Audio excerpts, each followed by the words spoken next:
ನಾಳೆಯಿಂದ BMTC mobile application ಬಂದ್ ಆಗುತ್ತೆ. ದತ್ತಾಂಶ ನಿರ್ವಹಣೆ ಕಾರಣ ಜನವರಿ 15ರಿಂದ 30ರ ತನಕ ಬಂದ್ ಇರಲಿದೆ.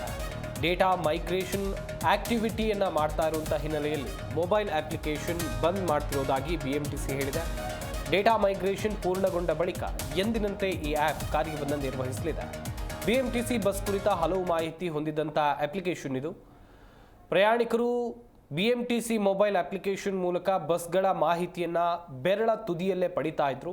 ಬಸ್ಗಳು ಬರುವ ಸಮಯ, ನಿರ್ಗಮನದ ಸಮಯ, ಬಸ್ನ ರೂಟ್ ಸೇರಿದಂತೆ ಹಲವು ಮಾಹಿತಿ ಇರ್ತಾ ಇತ್ತು. ನಗರಕ್ಕೆ ಹೊಸದಾಗಿ ಬರುವ ಜನರಿಗೆ ಈ ಅಪ್ಲಿಕೇಶನ್ ಸಹಕಾರಿಯಾಗ್ತಾ ಇತ್ತು. ಬಿಎಂಟಿಸಿ ಮಾಹಿತಿ ತಂತ್ರಜ್ಞಾನ ವಿಭಾಗದಿಂದ ಮಾಹಿತಿ ಸಿಕ್ಕಿರುವಂಥದ್ದು 15 ದಿನಗಳ ಕಾಲ ಅಪ್ಲಿಕೇಶನ್ ಕಾರ್ಯನಿರ್ವಹಣೆ ಇರೋದಿಲ್ಲ.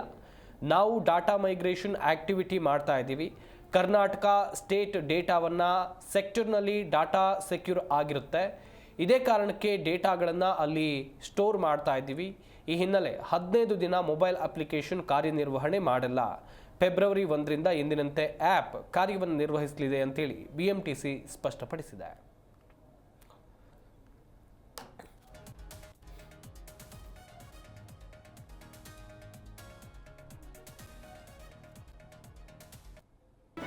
ಜಿ ಕನ್ನಡ ನ್ಯೂಸ್ ಈಗ ನಿಮ್ಮ ಮನೆಯಲ್ಲೇ ನೋಡಿ. ಎಲ್ಲ ಕೇಬಲ್ಗಳಲ್ಲಿ ಈಗ ಲಭ್ಯ.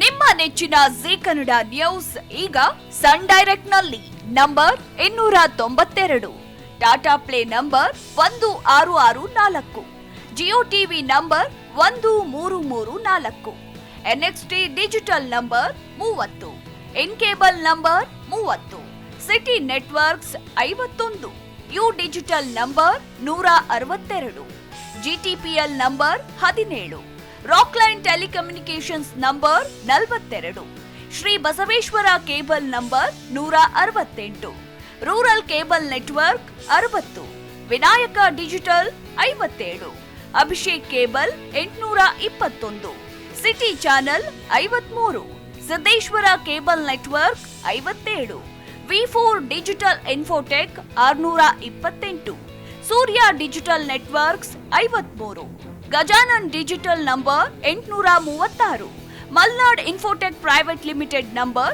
56, metrocast number 830, victory digital number 167ರಲ್ಲಿ ನೋಡಿ ಆನಂದಿಸಿ.